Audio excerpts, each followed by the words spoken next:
Dr. Steve Tutty discusses the science behind child psychological evaluations and helping children reach their potential, a career shaped by clinical science. Steve Tutty is a licensed clinical psychologist with more than 25 years of direct practice in both Washington State and Utah.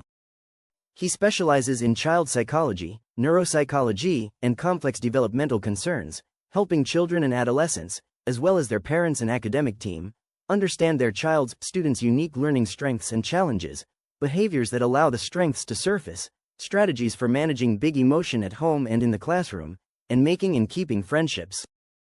For more than 2 decades, Tutty has taught, researched, and published in clinical psychology. His research includes published clinical trials involving ADHD and depression.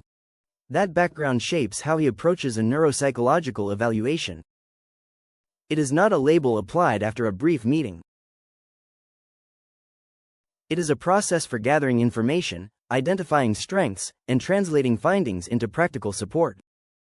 The process involves a multi-step process: intake, testing phase, analysis of data, collateral input, interviews, feedback, and report draft before the final is released.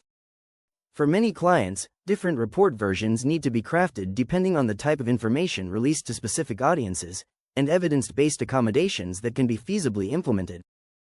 Dr. Tutty has evaluated and treated more than 2,300 children and adolescents with complex developmental, behavioral, and learning needs. Many have presented with ADHD, autism, complex mood, and twice exceptional profiles, in which advanced cognitive abilities, e.g., superior IQ, exist alongside significant challenges, e.g., dyslexia. His work is grounded in evidence-based psychology and individual clinical understanding. The discussion below explores how careful assessment can give families, schools, and children a clearer path forward. Seeing the child beyond the referral question. What does a child psychologist look for during a psychological or neuropsychological evaluation? A referral question typically begins with a concern over specific developmental issues. For instance, a parent may notice in their child a difficulty with focus or emotional regulation, e.g., managing big emotions. Other parents may notice challenges in their child making and keeping friends, getting bullied, or sensory sensitivities that other peers do not experience. Finally, there may be concerns with reading, writing, and mathematics, or always waiting until the final hour to complete schoolwork. A teacher may also see inconsistency compared to other age-related students. Those concerns matter, but they are a starting point rather than a final explanation. A thorough psychological or neuropsychological evaluation considers the child's developmental markers, from prenatal development to their current status, medical history, academic performance, family observations, behavior that both helps and hinder the learning process, and social, emotional experiences. Interviews, standardized testing measures across a broad range of domains: cognitive, academic, memory, attention, personality, and so on, as well as in-office observation, add new layers of information to better understand the child as a whole.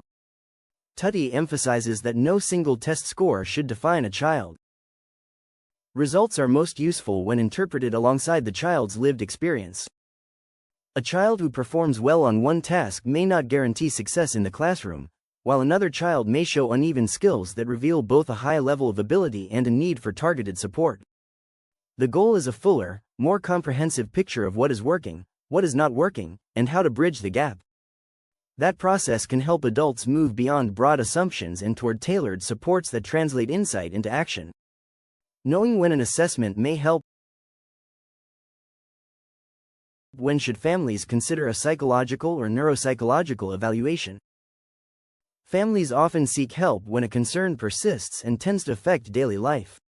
Tutty notes that an assessment may be useful when a child repeatedly struggles at school, avoids manageable tasks, has difficulty sustaining friendships, or has emotional reactions, e.g., anger, sadness, or behaviors, e.g., social avoidance, that seem out of proportion to their age-related peers.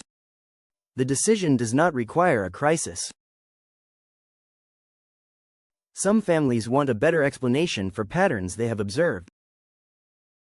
They may be trying to understand why their child is bright but underperforming, why home and academic expectations create distress, or how their child can keep it together at school yet let it all out at home, like a tornado.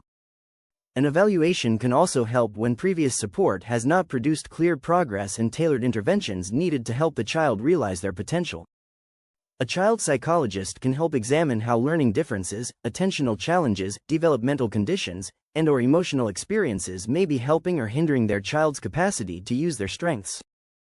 For Tutty, timing matters just as much as clarity.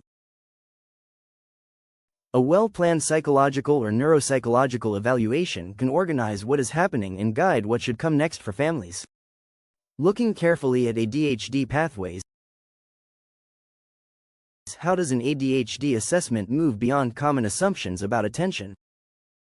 Society tends to view ADHD as a condition whereby the child or adult can't sit still, as if driven by a motor with an endless power supply.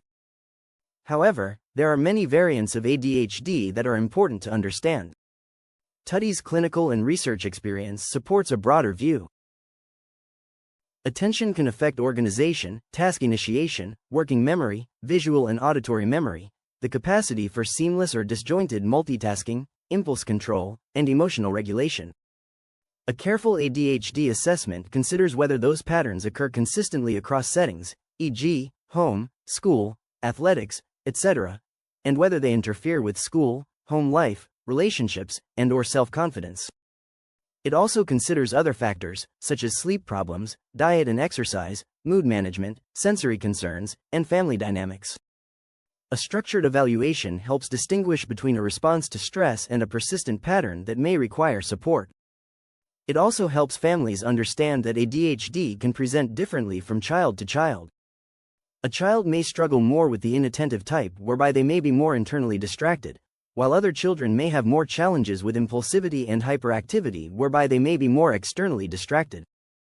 Tutty's approach identifies the specific type of ADHD and creative, tailored interventions for those conditions. A child may be creative, socially engaging, or highly curious while still needing strategies for planning, follow-through, and big emotion regulation.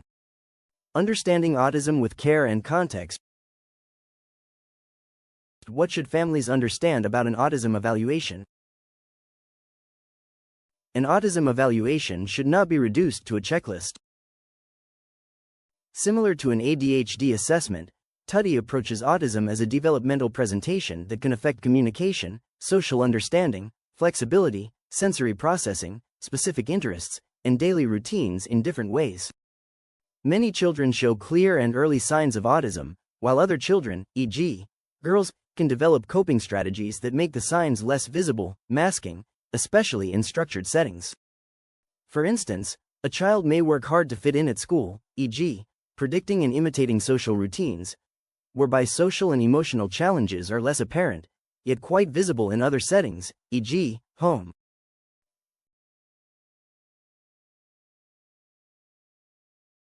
An effective evaluation considers those differences rather than assuming one setting tells the story.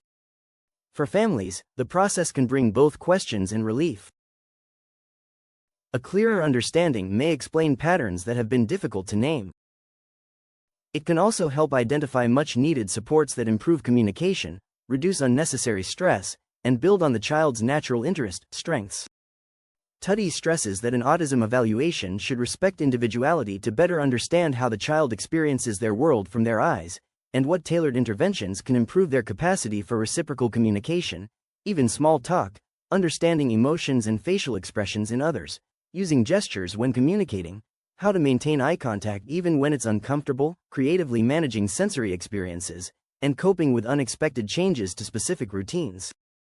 The evaluation not only involves an assessment of their cognitive and adaptive functioning, but how they communicate, process and respond to emotions, connect with others, and essentially read the room. Tutty says the ADOS-2, among other tools, is useful in assessing individuals on the spectrum, and he routinely uses this assessment tool in youth and young adults regarding autism spectrum assessments. Recognizing twice exceptional learners. Why can twice exceptional children be missed in school and clinical settings? Twice exceptional children may have outstanding intellectual, creative, or academic abilities while also struggling with executive functioning, e.g., ADHD, mood, anxiety, depression, reading and writing, e.g., dyslexia, and so on. Such strengths can mask areas of need, as such students can often ace the in-class test despite not completing any homework, which provide the building blocks for higher-level learning needed later in their academic careers. Tutty has worked with children whose highly advanced vocabulary, perceptual reasoning, and knowledge about the world squashes their motivation for organization, task completion, and autonomous steps for independent living. This uneven profile can confuse families and educators. A child may excel in one class and resist another. They may achieve high scores but need more effort to complete routine and repetitive work. Often with gifted learners, they have already solved the problem in their minds and therefore showing their work does not make sense. Without careful assessment, adults may call the child unmotivated or even defiant. In particular, neuropsychological testing can help identify patterns across thinking, learning, attention, memory, and executive functioning that can be used to maximize their success by crafting the right interventions, such as advanced placement, project-based learning, and real-work applications of theory into practice, e.g., robotics, turning results into useful support. What happens after psychological evaluation and neuropsychological testing are complete? Assessment matters when families and schools feel stuck on how to unlock the potential of their child, student. Tutty believes a report should not end with technical language or scores. It should explain findings in everyday terms and identify next steps that are practical and effective for educators and parents to implement.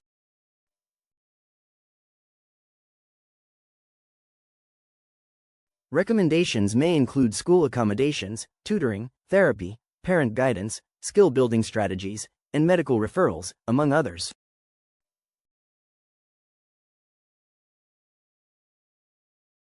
For some children, the next step may be a change in how adults communicate expectations.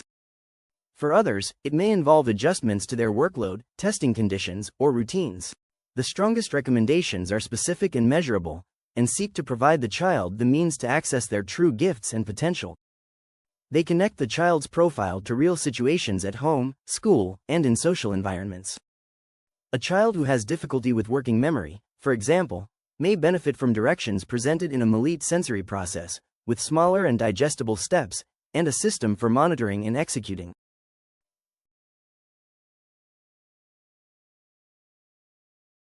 A child who becomes overwhelmed by transitions may need advance notice with how to prepare for specific activities and routines. Tutty's work reflects a practical standard for evidence-based psychology. Assessment should produce information that helps people make better decisions, not simply more information to manage. The role of research in clinical care. How does a scientific background influence the way a child psychologist works with families? Tutty's research experience reinforces the importance of asking careful questions and relying on evidence rather than assumptions. Clinical research requires clear methods, attention to outcomes, and a willingness to revise conclusions. Those habits also matter in individual care. Families bring valuable knowledge about their child, while teachers and other professionals offer another view. A scientific practitioner looks for patterns supported by several forms of information. This approach can be especially important when a child has overlapping concerns. Attention problems may exist with a learning difference. Anxiety may affect social behavior. Advanced abilities may exist alongside executive functioning challenges. The task is not to force every concern into one simple answer. It is to develop the most accurate explanation possible from available evidence and then figure out how to help unlock the unique cognitive, emotional, and behavioral strengths of each child. Tutty's work with ADHD research and clinical practice reflects that commitment. He treats assessment as a process of careful, disciplined reasoning, not a shortcut to certainty.